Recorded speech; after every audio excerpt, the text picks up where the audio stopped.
Muito boa noite! Corre que o Gazeta Esportiva está começando e o programa de hoje está quentíssimo. Mas antes de botar para ferver, preste atenção nessas dicas.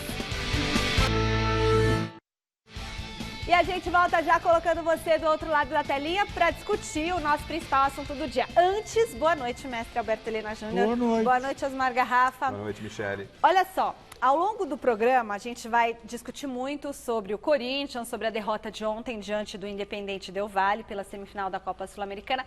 Mas antes nós queremos saber a opinião dos nossos especialistas aqui e também a sua opinião aí em casa. Quem é o principal responsável pela derrota do Corinthians na Sul-Americana? É o Carille? São os meninos, entre aspas, porque quem falou que são os meninos, assim, falou de meninos foi o Carille. É a diretoria do Corinthians ou foi o Independente Del Valle mesmo, foi o adversário? Entre no site gazetesportiva.com, deixe seu voto, participe pela hashtag Gazeta Esportiva que a gente vai colocar o seu comentário ao vivo aqui no programa, tá bom? E WhatsApp, 99479-1633. Mestre, você tem que ter um WhatsApp que você não sabe que você está perdendo. 99479-1633, grava com o celular deitado e fala de quem foi a culpa dessa derrota do Corinthians ontem. Boa noite, meninas. Boa noite, Michele, Helena, mais uma vez. Assim, para atender a enquete, a gente vai esmiuçar demais essa derrota que pode custar e deve custar a eliminação do Corinthians na Copa Sul-Americana. E acho que uma derrota, cada um tem a sua parcela, né? Uns mais, uns menos, mas respeitando a enquete, com tudo que a gente viu, com tudo que a gente sabe e com tudo que a gente vai falar no Gazeta Esportiva, acho que pela enquete a gente pode depositar na conta do Fábio Carille. E aí, mestre, o que você achou? Aqui, o futebol brasileiro hoje, tudo é culpa do técnico. Quando ganha, ele é elevado a... idolatrado. É. Agora, eu acho que o Carille tem um desafio que ele não consegue vencer. Quer fazer esse time do Corinthians jogar bola. Ele não joga bola, ele se defende. O time é ruim? O time é ruim? Não, o time não é ruim, é ruim. Dentro do padrão brasileiro, ele não é ruim. Ele é mais ou menos. Agora, o estilo de jogo do Corinthians é aquele de sempre. Lá, vamos fechar a casinha e tal, jogar no contra-ataque. Isso aí já está mais do que superado, isso já está sepultado. Então de quem é a culpa, mestre? Carille! Ah, bom. Ele começou falando, achei que ele ia discordar de você. Não. Então, agora a gente vai direto, a gente está ao vivo lá no CT Joaquim Grava com o nosso repórter Jonas Campos para ver como que está o clima no Corinthians depois dessa derrota, né? Boa noite, Jonas. Oi, Michele, muito boa noite a você, ao mestre Alberto Helena, ao Osmar Garrafa, todo mundo que está ligado no Gazeta Esportiva. O clima, falando de condições climáticas do tempo mesmo, vamos mostrar, dar um giro aqui ó, com o Samuel Almeida. Vejam a situação do CT Joaquim Grava neste momento, escuridão aqui, né?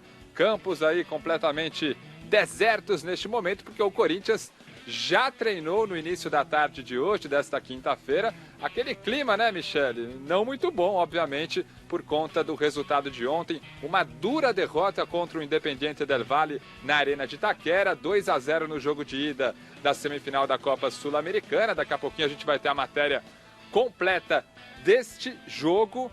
E por aqui, apesar disso tudo, um clima tranquilo, um treino burocrático de reapresentação, com as reservas no campo, né, com exceção do Cleison e do Gabriel. O goleiro Cássio também apareceu, mas um clima de tranquilidade, um treininho bastante burocrático. Mas ontem eu estava em Itaquera, vou mostrar isso na matéria daqui a pouco ao longo do programa, mas posso garantir que o baque foi grande para os jogadores do Corinthians. Tanto é, não tem exemplo melhor que esse, que o presidente do clube, André Sanches, pediu a palavra no vestiário porque viu essa necessidade, viu um elenco bastante abalado depois da derrota, já que o Corinthians acabou dominado pela equipe equatoriana. O Andrés pediu a palavra, falou com os jogadores, tentou levantar o ânimo dessa equipe que vive agora a situação complicadíssima para tentar essa vaga na finalíssima da Copa Sul-Americana. O André Sanches não foi visto aqui na atividade de hoje, mas o Carille comandou o treino ao lado aí dos diretores de futebol, né? O Wilson e o Emerson Sheik. O Carille bateu um papo com o Sheik que, por sinal, se jogasse, seria um jogador que interessaria aí muito o Fábio Carille, já que ontem ele disse que faltaram jogadores cascudos, como naquele time da Libertadores de 2012, disse que o Corinthians tem muito menino, né, em campo, tinha muito menino, que faltou uma certa malandragem, acabou expondo um pouquinho o Matheus Vital e o Pedrinho, né, vítimas de forte marcação aí da equipe do Equador, e essa declaração soou de forma muito estranha, até para os colegas de imprensa aqui, bastante esquisita a declaração do Carille, bastante polêmica também, e ao longo do programa a gente vai debater bastante isso e vai mostrar essa declaração dele na matéria dessa história do jogo, matéria da qual você foi citada, viu, Michele? Aguarde, viu? Pois é, Jonas, ontem eu falava aqui, mestre, que eu tava com uma sensação, daqui a pouco o Jonas Campos volta, tá num frio ali que o Corinthians perdeu, até virou o tempo. Não que esteja muito frio hoje, mas amanhã vai começar a mudar o tempo. Não, mas já tá uma ventaninha brava aí, fria. Que eu tava com uma sensação estranha. Eu falei aqui. Mas daqui a pouquinho a gente vai mostrar... Ah, não vai ser agora? Não. Tô louco pra falar. Não é agora o negócio aí? Daqui a pouco? Então... É daqui a pouquinho. Tava aqui eu e Helena antes de entrar no programa. O Carille... Bom, daqui a pouco a gente fala, vai. Daqui a pouquinho, Garrafa, segura a emoção. Vai ferver. Calma. Você aí de casa, calma. A gente vai discutir com a gente vai ver como que o Corinthians foi surpreendido em casa, ficou na roda. O Garrafa falava ontem no show de bola, Independente Del Valle põe o Corinthians na roda. As desculpas do Carille, enfim, essa derrota. Mas antes, vamos conversar de um outro time que também se deu mal jogando em casa. No Beira-Rio, lotado, o Inter caiu diante do Atlético Paranaense na final da Copa do Brasil. Nem a chuva impediu o torcedor de comemorar a madrugada adentro em Curitiba. Afinal, é a primeira vez que o Atlético Paranaense vence a Copa do Brasil. Uma das memórias mais tristes do torcedor atleticano foi ter que disputar uma Libertadores da América, uma final Libertadores da América em 2005, fora de casa, aqui no estádio da Beira-Rio. E sempre lembrou do estádio da Beira-Rio com tristeza. E hoje a gente muda a história e faz com que o Beira-Rio seja lembrado como um momento único, extraordinário, de alegria, né, maravilhoso pela toda a torcida atleticana. E claro, a coletiva foi interrompida para o já tradicional banho no treinador.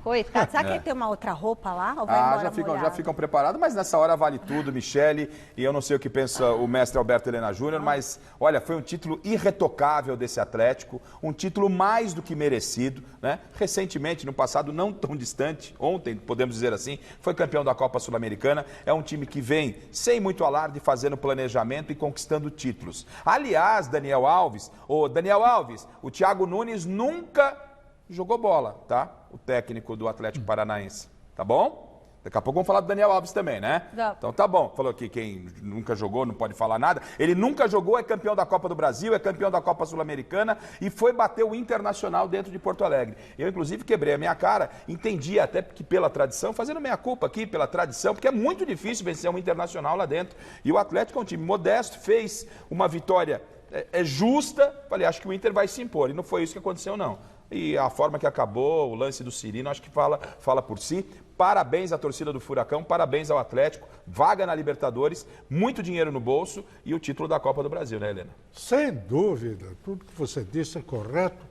E o Internacional já tinha dado sinais de fraqueza já contra o Flamengo, embora o Flamengo fosse tecnicamente muito superior ao Internacional. Mas eu senti que faltava, sabe, um estofo no time do Internacional. E ontem foi comprovado, quer dizer, ele foi dominado pelo time do Atlético, um jogo muito chato, você quer saber, né? Foi um jogo muito chato, muita falta, muita paralisação, muita reclamação. Mas o Atlético realmente deu um salto. E esse lance do Cirino? Isso aí é um truque de mágica, ele não fez isso. Isso é uma montagem que eles fizeram aí. Assim, Por quê, porque é inacreditável. Foi o grande... o prêmio Puskás e tal, tem que ir para esse gol aí.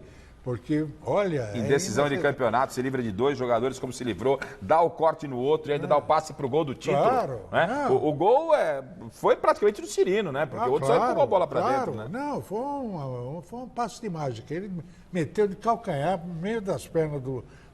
Olha aqui, ele estava assim, ele de costas para o campo, a linha de lateral marcando ele, né?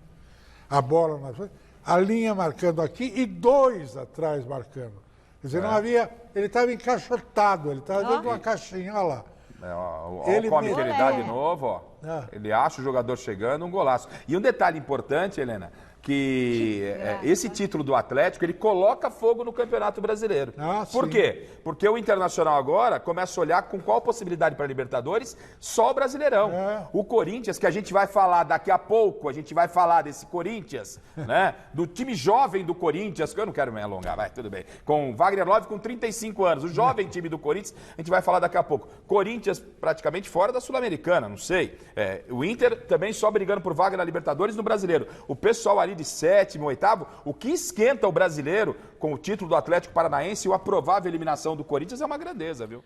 Recado importante para você que está em casa. Avenida Paulista 900, aqui no coração de São Paulo, em um dos endereços mais importantes da América Latina, está a TV Gazeta, está a Faculdade Casper Libero, a maior e melhor faculdade de comunicação social. É isso mesmo, olha aí as imagens que você está vendo que a nossa produção preparou. Localização incrível, pertinho de 2 estações do metrô, tem teatro, tem cinema, tem shopping, tudo aqui do lado. Você precisa, para decolar na sua carreira, fazer Casper Libero. Se junte a nós, venha para o nosso time de grandes jornalistas que já passaram por aqui e tenha a chance de trabalhar com a gente no esporte da TV Gazeta. É só fazer faculdade Casper Libero. Inscrições para o vestibular 2020 abertas até o dia 22 de outubro, tá bom? Inscrições pelo site, tá aqui o site, ó, casperlibero.edu.br/vestibular. Podemos tirar o HTTPS, que ninguém usa mais isso. É casperlibero.edu.br/vestibular.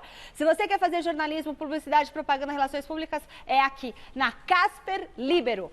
Beleza. Agora a gente vai para onde? Para o nosso giro de notícias? Não, é a nossa hashtag Gazeta Esportiva. Vamos ver o que a galera colocou aí nas redes sociais sobre os temas que nós levantamos hoje. O Naiber, é isso? Na minha opinião, a culpa da derrota do Corinthians foi do adversário. Ninguém esperava o Independente tão forte. Ah, fala sério, você não assistiu Gazeta Esportiva? A gente falou aqui. Michele previa. O Carille devia ter assistido o programa. O Fernando Mazoca, com certeza a culpa é do Zé Retranca, o Carille. Fernando ligado na Vila Ema. Valeu, beijão. O Celso, o principal responsável pela derrota do Corinthians na Sul-Americana foi o adversário. Independente Del Valle 2-0, foi pouco. Eu falava que isso ia acontecer, gente. O Alexandre, deve ser. Para mim, o maior culpado foi o Carille. Joga muito na retranca. Olha, todo mundo concordando com o mestre. Tá preparado? Então, agora nós vamos ver como que o Corinthians levou um baile do Del Valle em plena arena de Itaquera. Bem que eu estava sentindo. Michele, intuição apurada, hein? Gente, tô com uma sensação que... Dor de barriga? Não, é quase, que vai dar o Del Valle. Não, para, Michele, pelo amor de Deus. Tô com a sensação. Enquanto isso, na arena, os mais de 37 mil torcedores esbanjavam confiança antes da semifinal.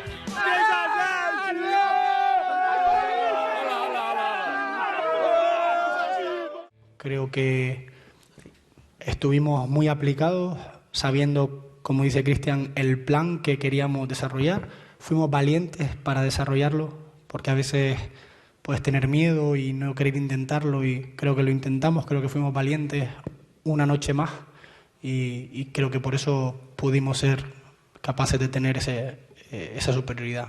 A derrota complica e muito a situação do Corinthians, que agora, na semana que vem, na altitude de Quito, no Equador, vai precisar, no mínimo, devolver os 2-0 para levar a decisão para os pênaltis. Após a partida, o desânimo era tanto que até o presidente do clube, André Sanches, pediu a palavra no vestiário aqui da Arena de Itaquera para falar com os jogadores, dar aquela levantada, aquela chacoalhada no elenco. Deram um show de bola, nós jogamos muito mal e perdemos. Saiu barato 2-0. Nós estávamos mal concentrados, mal tecnicamente e mal fisicamente hoje. O torcedor desculpa, né? Porque o torcedor veio, fez a parte dele e nós não fizemos a nossa. E era um jogo de posição física, um jogo de nego malandro, jogadores experientes, né? A gente com muito menino em campo, assim, no modo de dizer, e que tem que entrar nesses jogos para aprender. Né, para aprender mesmo, tem que ir para o campo, para a competição. A gente viu dificuldade do Pedrinho, do Matheus Vital, marcação forte, marcação dura. É jogo de Libertadores, é jogo sul-americano numa semifinal, a gente sabe que não ia ter moleza. E aí? Bom, o Carille, ele podia ter seguido o exemplo do Zinedine Zidane, né? Quando disse o seguinte, o adversário foi melhor. O Andrés foi perfeito na entrevista coletiva. O time foi mal tecnicamente, fisicamente, foi superado, né? Entrou na roda, sambou. O Independiente Del Valle colocou o Corinthians na roda para sambar. O Corinthians não viu a cor da bola. E o Carille, que sempre vem para a entrevista coletiva, as coletivas do Carille, diferentemente da maioria dos treinadores, mais sinceras. É uma coletiva muito verdadeira. O Carille sempre vem e fala o que está acontecendo. A gente sempre foi dito isso aqui no Mesa Redonda. É uma constante do Carille. E ontem ele se perdeu completamente. A gente vai falar, inclusive, da forma que ele termina, porque nós temos números para comprovar aquilo que disse, ou para contradizer o Carille, quando ele fala de um time muito jovem. Então o Corinthians foi um time que entrou na roda, um time que não viu a cor da bola. O Miguel Ángel Ramírez, um técnico de 33 anos, mestre, espanhol. Ele teve Falei dele aqui ontem. Isso. E aí, a gente tem que fazer o meia-culpa aqui. Eu entendia que o Corinthians, obviamente pela tradição, pelo peso, a arena, a atmosfera, o Corinthians é muito grande, é gigante. O Corinthians deve vencer o Independiente Del Valle e tem que fazer isso. Não foi só o Garrafa, não. Acho que a grande maioria da crônica paulista e brasileira acompanhando o jogo entendia que a questão era a preocupação de se vencer com uma margem superior de gols em função da altitude. E o que se viu foi o quê? Um time ajeitado, um time que estudou o Corinthians. Esse treinador está de parabéns. Vamos ficar de olho no Miguel Ángel Ramírez, 33 anos, ele estudou o Corinthians. Coisa que o Carille não fez e a gente vai mostrar por quê, viu, mestre? Então mostra. O André Sanches falou até que saiu barato. Saiu barato, 2-0 foi pouco. Seguinte, mestre, essa desculpinha aí do técnico corintiano ou essa má leitura que ele tenha feito da partida, porque de repente ele fez uma leitura equivocada do que ele estava vendo, sei lá, alegando que a falta de experiência dos meninos foi a responsável pela derrota de ontem, não colou. Não colou. A nossa equipe do site gazetesportiva.com foi apurar e mostra que os números contrapõem o discurso do Carille sobre a imaturidade do time do Corinthians. Porque, somando a idade de todos os atletas que participaram do jogo, o Corinthians tem um grupo um bocadinho mais experiente em campo, porque a média é de 25, 50 contra 25, 42 anos. Então, a média ali, ó, de 25, 50, é isso? Que isso? 25 e... Não, 25,5... contra 25,42 anos. Já na comparação dos times que iniciaram o confronto, a disparidade corintiana cresce. O time titular do Timão teve média de 29,12 anos de idade contra 26,09 do rival equatoriano. Então, o rival, na média das idades, é mais jovem do que o time do Corinthians. Agora, falar que é um time de meninos, nem os jogadores gostaram disso.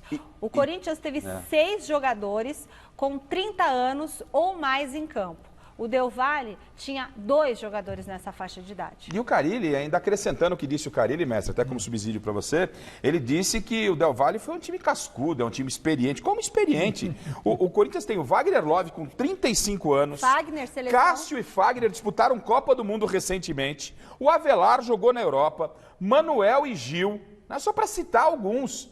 E 2 garotos no time. 2 garotos, o Pedrinho e o Matheus Vital. Então, olha só, o Franco, 20 anos, o Sanches, 20 anos, Segovia, de 21 anos. Foi um time trabalhado. Me pareceu que o Carille não sabia que tipo de adversário ele ia enfrentar.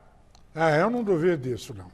E os 2 mais jovens do time do Corinthians já estão bem experimentados. Estão aí jogando já há muito tempo. E são, por sinal, os 2 melhores, tecnicamente, os 2 melhores jogadores do time. Sim. Eles sabem jogar bola. O Carille está se perdendo aí nessa brincadeira toda. Ele não sabe como montar um time que toque a bola, que envolva o adversário, que faça gol. Mas ele não fez escola com o Mano? Não aprendeu, então? Mano também não é muito... Mano toca a bola. Toca a bola, ele sabe. Um pouquinho mais. O próprio Matheus Vital falou, né, em entrevista lá na Zona Mista depois do jogo... O próprio Pedrinho, os jogadores se manifestaram, eles falaram, né? que não... Não sentiram o jogo. Que não é que eles tremeram, não sentiram o jogo, né? Não sentiram o peso do jogo. E a grande preocupação, Michele, Alberto Helene, você que está do outro lado aí, é como esse tipo de declaração pode refletir dentro do elenco do Corinthians. Pega mal. Porque você transfere né? Você transfere a culpa para os jogadores. Mesmo que a culpa fosse de algum jogador, o que não é o caso, está bem claro que não foi essa comparação, os números são claros. A média de idade do Corinthians é superior à média de idade. Se tinha um time jovem em campo, era o Independente Del Valle. Tá? Então, mesmo que tivesse isso, externar esse problema publicamente não é legal para o Corinthians, não é legal para o elenco. Não. Né? Aí ficam algumas interrogações. Como é que está o elenco corintiano na relação com o técnico Fábio Carille? Até o Andrés falou, né? O Andrés, ele foi extremamente sincero e verdadeiro. O Andrés né? falou. A Michele falou no finalzinho da frase do Andrés. 2-0 foi pouco e foi verdade. A gente transmitiu no show de bola. Em determinado momento da transmissão, a gente dizia: o Del Valle está colocando o Corinthians na roda, não está mais comigo, não está mais comigo. E era assim. Era um time que jogou, se aplicou e o Corinthians agora precisa fazer o quê? 2-0 para levar a decisão aos pênaltis ou vencer por diferença de 3 gols. E como você pede, Helena, essa pergunta eu transfiro para você, como é que você pede para o time do Carille fazer uma diferença por 3 gols na altitude? O que te faz acreditar que o Corinthians pode se classificar? Eu, sinceramente, não acredito. O único fator que pode levar a vitória do Corinthians, a classificação, é o fato de ser o Corinthians. É a marca Corinthians. Que é uma coisa imponderável. Agora, a altitude é o principal adversário. Além dela, vem a qualidade do time, que demonstrou jogando aqui. Eu acho muito improvável que o Corinthians... Para mim, a surpresa, Michele, você que está em casa, o Carille é um estudioso do futebol e... Além desse negócio de estudioso, viu? Vamos parar com essa conversa. Mas ele é assim. Vamos parar com essa conversa. Só é estudioso os que vêm da Europa, por mestre. Não. Né? Aí quando é brasileiro não é estudioso. Não é. Pois esse negócio de técnico estudioso. Sim. Eu já fiz... eu já tive conversa com praticamente todos eles, os principais... E os jovens estudiosos, que eles não sabem nada sobre futebol. Sim. Eles não têm a menor noção do que seja a história das táticas. Estudioso, quando eu digo estudioso, eu estou dizendo você conhecer o adversário, é você saber que tipo de adversário vai se enfrentar. Todos esses treinadores têm nas costas dele uma equipe de analistas. Sim. É verdade. Meu Deus do céu! Isso. Olha, me dê isso, que eu faço o time do Jabaquara. E por onde esteve mundial, a equipe de analistas do Corinthians para esse jogo, mestre? É aí que eu quero chegar. Aonde? Porque o que a gente sentia era um Corinthians surpreendido, um Corinthians apavorado, mestre. Essa história de estudiosos. Os caras não sabem sequer como é que começou o processo de evolução das táticas. Talvez não. Mas nem precisa saber o processo todo, mas faz agora. Precisa conhecer o adversário, mestre. Mas não é estudioso ou não é estudioso?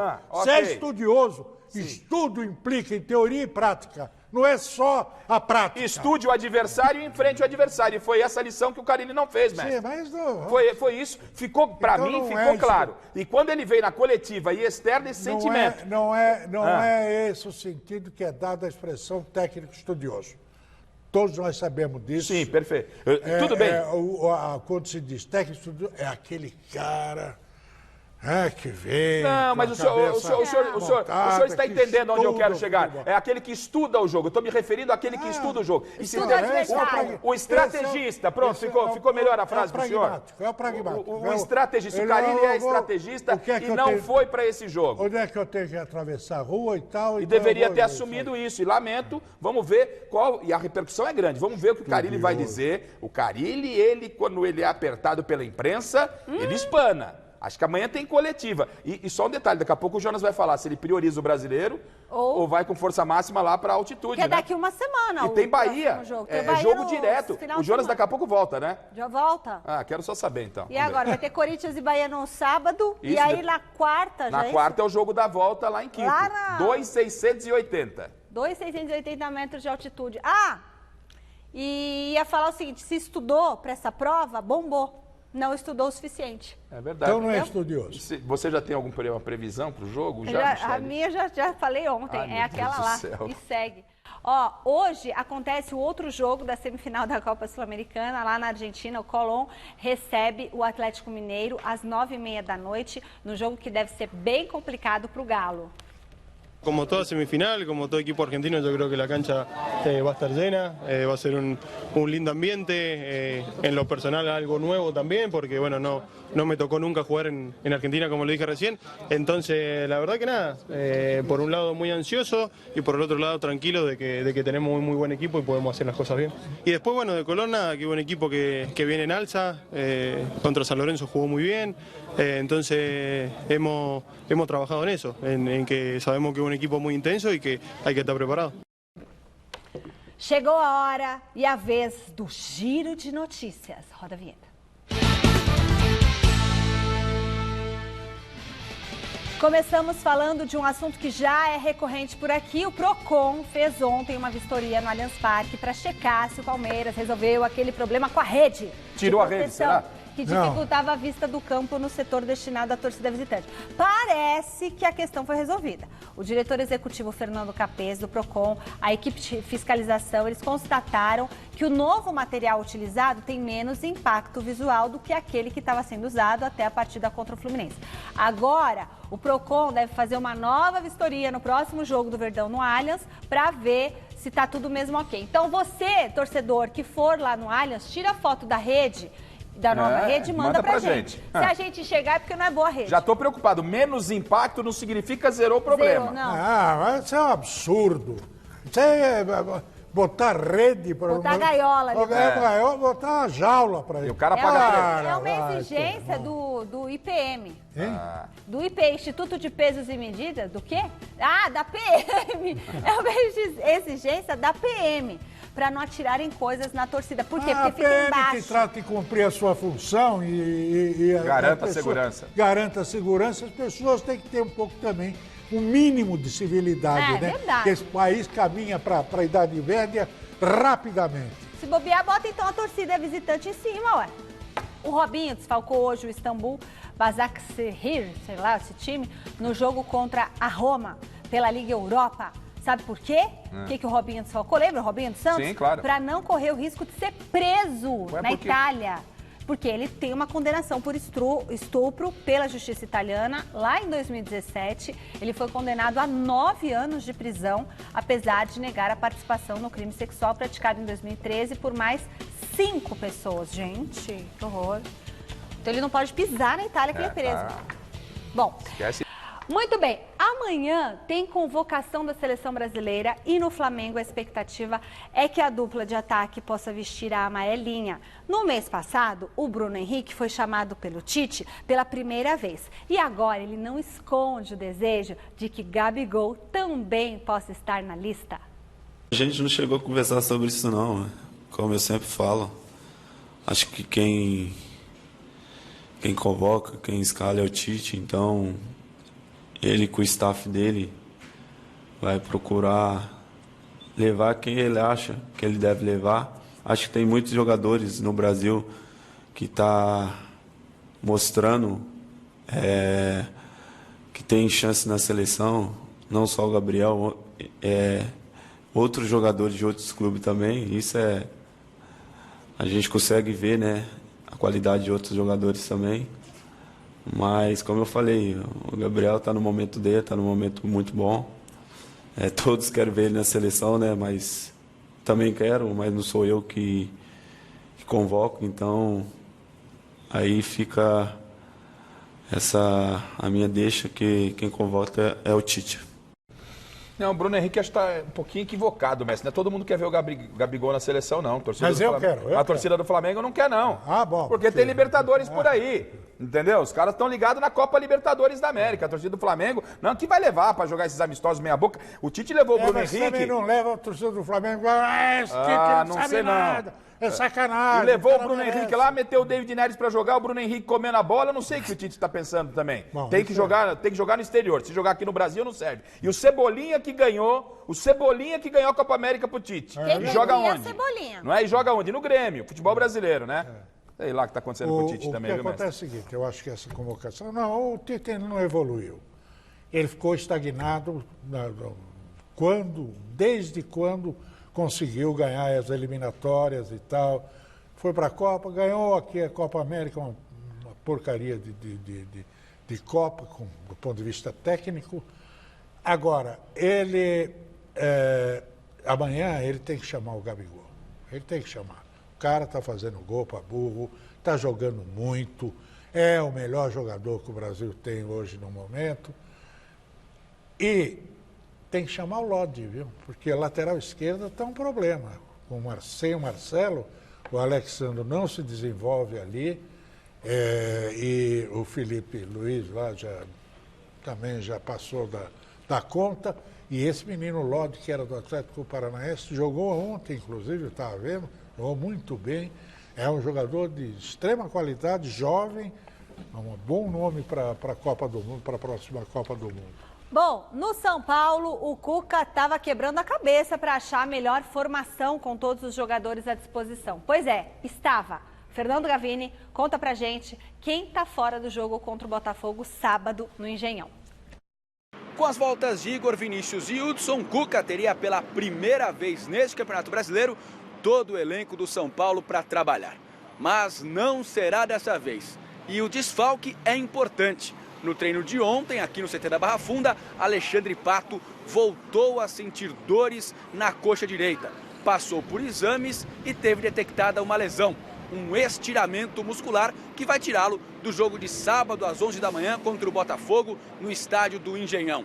O Departamento Médico do São Paulo não dá um tempo de recuperação, uma previsão de recuperação. Mas o fato é que a lesão acontece no mesmo lugar que o tirou de 5 partidas antes do empate contra o CSA em 1-1 na última rodada do Campeonato Brasileiro. Depois do treino desta quinta-feira, que foi liberado apenas por 15 minutos para a imprensa para imagens, o São Paulo viaja para o Rio de Janeiro. Na sexta-feira treina no Fluminense e no sábado enfrenta o Botafogo. Do CT da Barra Funda, Fernando Gavini. E o Daniel Alves, hein? Você estava falando agora que não se pode... Ele disse que ninguém não jogou bola. Bom, eu fui um grande jogador de futebol. Sério, mestre? De botão. Jogava para burro. Agora, acontece o seguinte. Eu vou dar um palpite. Hoje, porque o negócio está tão confuso, ele chegou, quis a camisa 10. Isso. Para jogar como camisa 10, segundo a nomenclatura atual, que é, na verdade, o meia ponta de lança que joga lá atrás dos atacantes. Aí ele não acertou um passe. Ali é fundamental. Às vezes que ele jogou a camisa 10 da função de 10, ele não acertou um passe, errou tudo. Fez aquele gol no início, no primeiro jogo, e mais nada. Agora, aí ele disse que a gente não entende nada disso, que não jogou bola, não sabe como é que é a coisa, mas ele, que agora, resolveu estar na Gazeta Esportiva, né? Sim. Que, não, tudo bem, não é o 10. Ele dizendo que não é a camisa 10. Pode ser a 5, pode ser a 8, pode ser a 11. Ele está dizendo de mudar Sendo que a vida inteira dele ele foi um extraordinário lateral direito. Ele não quer ser mais lateral direito? Sim, entendi. Não tem sentido. São Paulo precisa de um lateral direito, desde o Cafu. Chega o Daniel Alves. Que é lateral direito. Lateral direito, o melhor do mundo. Ele quer ele não quer jogar na lateral direita. E o São Paulo também aceita.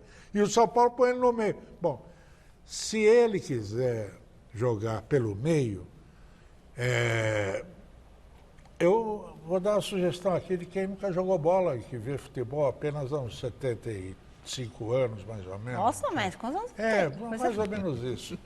Então, digamos uns 70, vai. É para não exagerar. Não, Messi, não é tudo isso, não. Vai jogar de 8, como diz hoje, segundo volante, porque ali ele sabe marcar, ele tem velocidade para atacar, quando o time atacar e tal. Então ele vai fazer a função mais ou menos que ele faz de lateral direito, ele vai fazer um pouco para dentro só. É a única diferença. Para dar espaço lá para o Juan Fran, embora de todo, entre o Juan Fran e o Igor Vinícius, eu particularmente, aqui entre nós... Bem entre nós. Bem entre nós. Dá um close aqui, pô. Dá um close nele. Fecha a câmera, ele tá Se liga, chileno. Aqui entre nós. Igor Vinícius é melhor que o Juan Fran. Agora, só um detalhe, né? O Daniel Alves, para nós, é um prato cheio. Tá sendo um prato cheio, né? Ele vem dar uma entrevista e ele agita barbaridade. Primeiro, ele chega e ele fala que quem não entende de futebol não pode falar de futebol. Aí, não, quem não né? joga. Quem não jogou, né? Quem não jogou não pode falar de futebol. Agora ele fala que é às 5, a 8, a 11. Ô, Cuca, durma com um barulho desse. Se você não escalar em 5, 8, 11, o Silvestre vai te cobrar já. Já vai pra cima de você, ó. Daniel quer jogar. Ele tá se escalando, se auto-escalando. Parabéns, Daniel, tá bem? Pra gente é um prato cheio, tem notícia toda hora, viu? Colocaria ele no banco, só pra ele ficar quieto. Ó, hoje no Palmeiras, Mano Menezes esteve no treino, a presença de um cara que é conhecido por trabalhar muito. O Fernando Gavini conta essa história pra gente.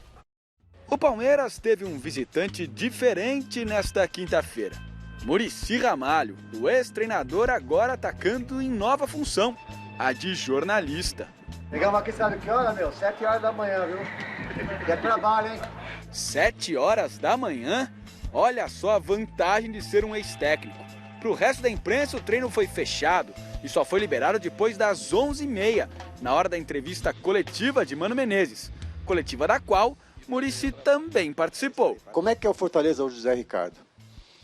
O Zé, como um técnico inteligente, também aproveitou muitas coisas que estavam lá estabelecidas pelo Rogério. O time continua tentando sair bem com bola tocada de trás. Variou um pouco o posicionamento entre 4-3-3 e 4-4-2. O Palmeiras pega o Fortaleza domingo no Castelão. Mano Menezes mostrou respeito com o adversário, que é apenas o 14º colocado, e revelou a dúvida sobre o substituto do suspenso Dudu. Vamos escolher entre Zé Rafael e Carlos Eduardo. O outro jogador que poderia ocupar o espaço seria Angulo. Teve um problema particular que você sabe, começou a treinar no campo, na verdade, hoje. Se a semana é importante, acreditamos que ela seja, os treinos são importantes, então todos têm que participar. Na defesa, a tendência é pela manutenção da zaga formada por Vitor Hugo e Gustavo Gomes, com Luan permanecendo no banco de reservas. Vitor Hugo chegou recentemente, de volta ao clube, né? Fizemos uma estreia boa, jogamos 2 jogos sem Gomes, que chegou depois da seleção. Vamos avaliando e vamos trabalhando, quem desempenhar melhor, encaixar melhor, vai jogar. Esses foram os principais momentos da entrevista de Mano Menezes aqui do Palmeiras. No encerramento dela, de novo a participação de Muricy, que em sua época de técnico não gostava muito de coletiva não. Mas aqui no Palmeiras ele não só fez mais uma pergunta, como olha só, que assunto que ele tocou. O que você acha da coletiva de imprensa? Você acha legal? Que ela é chata? Como é que ela é isso? Hein? O que você acha disso? Eu penso que em determinados momentos é terrível. Aqui já é um pouco mais tranquilo, né? E a gente pode falar um pouco mais de futebol, que é o que a gente gosta de falar de futebol. Eu prefiro sempre conduzir a entrevista para as questões técnicas, táticas, que eu penso que é para isso que o técnico se posiciona aqui, para falar para as pessoas. Muito legal, né? Agora há pouco nós falamos sobre o futebol do Mano, se está mais ofensivo e tal. Agora deu 2 passos adiante, porque ele já cogita a possibilidade de usar o Lucas Lima mais atrás. O que hoje se convencionou chamar de segundo volante aí, que na verdade seria o meio armador. Entende? Se ele fizer um volante só, ele passaria a ter. Ele disse que vai treinar. E tem que treinar, tem que observar mesmo, tem que experimentar, não é uma coisa segura. E ele está tendo tempo para isso, mestre. Como o Palmeiras só está em uma frente, ele está podendo fazer experimento, tem essa leitura que você está falando, isso é legal. Se ele fizer, o Palmeiras, sem dúvida, vai ganhar uma nova feição, uma nova identidade. Legal. Voltamos a fazer contato lá com o CT Joaquim Grava para saber do Jonas Campos, como que o Corinthians está se preparando depois desse baque, dessa derrota, né, para o Independente Del Valle, tem que enfrentar o Bahia sábado em Itaquera pelo Brasileirão. Fala, Jonas! Onde você tá, Jonas? Olha só. Ó. Pois é, Michele, estou aqui, concedendo entrevista coletiva de Jonas Campos ao vivo no CT Joaquim Grava. Brincadeira, obviamente, hoje o dia não foi de entrevista coletiva, apenas aquele treininho de reapresentação e, portanto, como tivemos apenas os reservas no campo, né, com exceção do Cleison, do Gabriel e do goleiro Cássio, portanto, ainda não dá para saber o time que o Carille vai levar a campo para enfrentar o Bahia, sábado, 7 da noite, na Arena de Itaquera, pelo Campeonato Brasileiro. É confronto direto, porque o Corinthians é 5º colocado e tem 32 pontos, o Bahia é 7º colocado e tem 31 pontos. Então, um pontinho de diferença, é um confronto direto aí nessa briga pelo G6 do Brasileirão. Amanhã o treino é fechado, então a gente não sabe o que o Carille vai pensar para essa partida, está pensando para essa partida. O que a gente já pode cravar como certeza é a ausência do Júnior Urso, que está suspenso pelo 3º cartão amarelo, e provavelmente o treinador corintiano vai analisar ali os medidores físicos, né, para ter todo mundo inteiro na semana que vem, no duelo de volta da semifinal da Copa Sul-Americana, e portanto uma tendência aí de talvez uma equipe alternativa, mas eu acho que ele não vai mudar radicalmente esse Corinthians para enfrentar o Bahia pelo Campeonato Brasileiro. Programação do Timão: joga contra o Bahia sábado, 7 da noite, viaja para o Equador já na segunda-feira. Treina aqui no CT Joaquim Grava, Michele, por volta de 3 da tarde, 8 da noite. Viaja para Quito, no Equador, chega lá mais ou menos 2 da manhã no horário local e quarta-feira volta a enfrentar o Independiente del Valle. Jogo de volta, tentando esse milagre aí, né, essa classificação para a finalíssima da Copa Sul-Americana, jogando a nada mais, nada menos do que 250 metros de altitude, o desafio do Corinthians, uma parada duríssima, tentando aí melhorar, né, já foi campeão paulista, mas tentando buscar mais um título nessa temporada na Copa Sul-Americana. Portanto, é isso. Amanhã tem entrevista coletiva aqui. O treino é fechado, mas a imprensa vai ter acesso para acompanhar uma entrevista. Quem sabe, Fábio Carille. Vamos aguardar. A assessoria ainda não divulgou o personagem que estará aqui, ó, nessa bancada que eu estou ocupando. Tá bom, Michele? Volto com vocês aí no estúdio. Jonas, lindão. Valeu, obrigada, Jonas. Um super beijo para você. Conhecendo o Carille, eu acho que será ele. Conhecendo o Carille, acho que será ele, porque o Carille apanhou bastante hoje de toda a crônica, ontem e hoje. Aí ele vai dar a cara. E ele vai esclarecer. O Carille é um cara muito afeito. Não, ele é ponderado, ele é super é um cara legal. sensacional, é um cara que tem um trabalho, há de se merecer o currículo do Carille nesse período, mas ele foi muito mal ontem. Isso, ele tem que admitir isso. Eu acho que é legal admitir isso. E eu, se eu sou o Carille, não sei o que penso o mestre. Pro jogo da volta, agora, antes da volta tem esse Bahia. O jogo do Bahia é tão ou mais importante como esse da Sul-Americana. Vai com o que tem de melhor e o que sobrar, Carille, você leva lá pro Equador. Que lá a casa já meio que tá, entendeu? Sabe quando a casa já tá meio condenada? Tá na areia então já. O brasileiro, se tem alguma coisa que ainda resta pro Corinthians no campeonato, é vaga na Libertadores, tem que brigar com o Bahia. Redes sociais, vamos lá agora. Se inscreva no nosso canal do YouTube, youtube.com/Gazeta Esportiva. Deixe comentário na nossa comunidade para você jantar com a gente, para você conhecer a nossa turma, beleza? Página no Facebook, Instagram e o Twitter, @Gazeta Esportiva. Tem comentários pela hashtag Gazeta Esportiva? Não é? O galera cornetando, vocês são tudo corneteiro, quer saber? O Donadon, nosso sócio aqui, o time dos veteranos do Corinthians, aliados ao técnico Retran Carille, olha, Retran Carille ficou bom, são os culpados pelo vexame de ontem. Porque faltou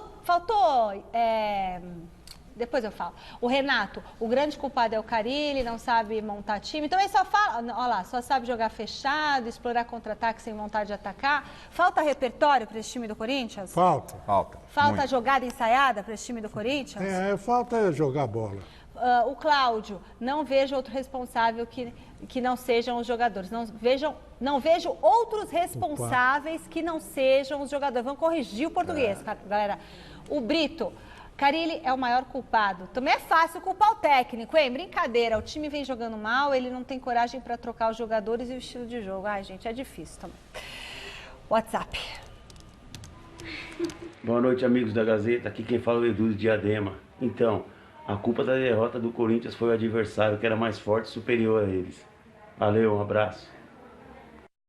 Boa noite, pessoal da Gazeta. É lógico que foi o adversário. Os times brasileiros têm o costume de subestimar times que não têm muito nome. Bem feito. Vanderlei de Itaim Paulista, um abraço. Boa noite, galera do Gazeta Esportiva. Aqui é o Rodrigo da Couve, palmeirense. Na minha opinião, a culpa é do esquema do Carille. É muito retranqueiro. Sacanagem, gente. Que sacanagem. Bom, A gente perguntou no comecinho do programa, essa eu tô curiosa para ver. Quem que é o principal responsável pela derrota do Coringão na Sul-Americana? E a maioria respondeu que foi o Carille, 50% dos votos. Olha, isentou jogadores, isentou diretoria e 33 foi o adversário. Isso. Então, assim, tá... olha só. Quase média a média. Ficou bem legal a resposta. E amanhã acho que pinta Carille aqui no Gazeta Esportiva na coletiva, hein, gente? Gente, ficamos por aqui encerrando, homenageando o pianista e compositor César Camargo Mariano, que completa 76 anos hoje. Beijo, tchau, mestre. Tchau, até amanhã, gente. Valeu, tchau, tchau.